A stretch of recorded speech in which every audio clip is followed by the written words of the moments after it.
अंधेर की आंधी मिट जाएगी, नया सवेरा आएगा। अंधेर की आंधी मिट जाएगी, नया सवेरा आएगा। इस बार ग्राम पंचायत राज गंगौर निर्वाचन क्षेत्र संख्या 13 से मुखिया बनके बिंदा प्रसाद आएगा।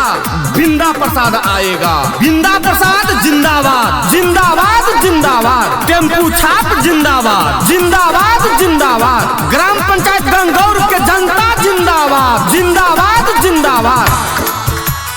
बिंदा प्रसाद के जिताई दियो, टेम्पू छाप पर बटम दबा कर, बटम दबा कर। बिंदा प्रसाद के जिताई दियो, बिंदा प्रसाद के जिताई दियो। सुनो यो भैया दीदी बहनी मुखिया नीमन चुनबियो। सुनो यो भैया दीदी बहनी मुखिया नीमन चुनबियो। टेम्पू छाप पर बटम दबा कर बिंदा प्रसाद के जितायबियो। टेम्पू छाप पर बटम दबा कर बिंदा प्रसाद के जितायबियो। सुनो यो भैया दीदी बहनी मुखिया नीमन चुनबियो। सुनो यो भैया दीदी बहनी मुखिया नीमन चुनबियो। टेम्पू छाप पर बटम दबा कर बिंदा प्रसाद के जिताइबियो। टेम्पू छाप पर बटम दबा कर बिंदा प्रसाद के जिताइबियो। सबका शान, सबही का मान, जिनका चुनाव चिन्ह है टेम्पू निशान, टेम्पू निशान। हाँ तो दोस्तों, आपके गांव ग्राम पंचायत राज गंगौर निर्वाचन क्षेत्र संख्या 13 से आप ही का जाना पहचाना कर्मठ विकास प्रेमी सुयोग्य उम्मीदवार बिंदा प्रसाद जी। बिंदा प्रसाद जी का चुनाव चिन्ह है टेम्पू छाप। टेम्पू छाप में बटन दबाकर भारी से भारी मतों संख्या से विजय कराए। बिंदा प्रसाद के जिताइबियो, बिंदा प्रसाद के जिताइबियो। टेम्पू छाप पर बटम दबा कर, बटम दबा कर। बिंदा प्रसाद के जिताइबियो, बिंदा प्रसाद के जिताइबियो। समाज से भी लगनशील ईमानदार चुनबियो।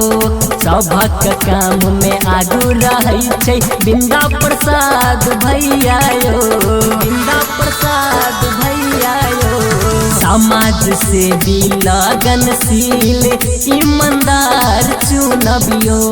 सभक काम में आगू रहै छै बिंदा प्रसाद भैया यो। विकास के रफ्तार बढ़ौतै पाछू न कनिको हटतैयो। विकास के रफ्तार बढ़ौतै पाछू न कनिको हटतैयो। टेम्पू छाप पर बटम दबा कर बिंदा प्रसाद के जितेबैयो। टेम्पू छाप पर बटम दबा कर बिंदा प्रसाद के जितेबैयो। अरे ओ श्यामा जी सरदार, अरे इस बार गंगौर पंचायत से मुखिया में कौन जीतेगा रे? इस बार देखने में आ रहा है बिंदे प्रसाद आगा है सरदार। बहुत अच्छा, बहुत अच्छा। हमको नजर में भी विकास प्रेमी वही है रे। अच्छा सरदार, अब हम सबको बता देते हैं कि उन्हीं का चुनाव चिन्ह टेम्पू पर बटन दबा। हाँ सांभा, देश प्रेमी वही है, विकास प्रेमी वही है, समाज प्रेमी वही है रे सांभा। बिंदा प्रसाद जिंदाबाद, जिंदाबाद, जिंदाबाद। टेम्पू छाप जिंदाबाद, जिंदाबाद, जिंदाबाद। बिंदा प्रसाद के जिताइबियो,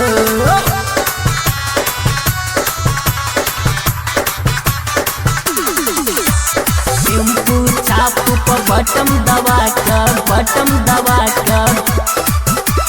बिंदा प्रसाद के जिताइबियो, बिंदा प्रसाद के जिताइबियो।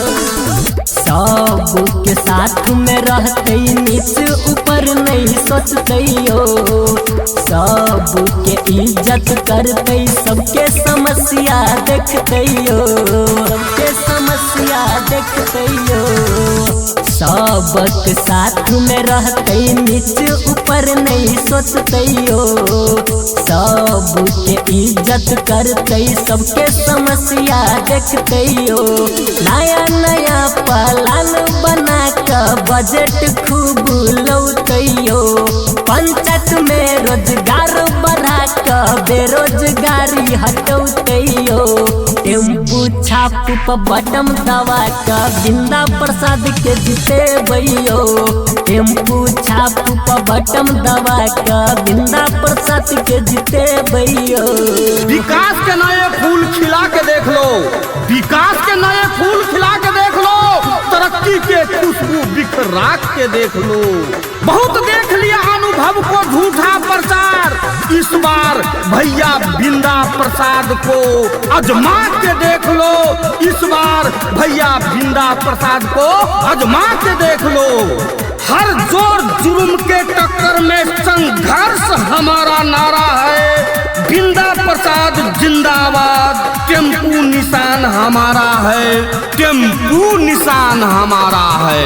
टेम्पू के निशान पर अंगूठा दबाए और बिंदा प्रसाद को विजय बनाए, विजय बनाए, विजय बनाए। बिंदा प्रसाद जिंदाबाद, जिंदाबाद, जिंदाबाद। टेम्पू छाप जिंदाबाद, जिंदाबाद, जिंदाबाद। ग्राम पंचायत गंगौर के जनता जिंदाबाद, जिंदाबाद, जिंदाबाद।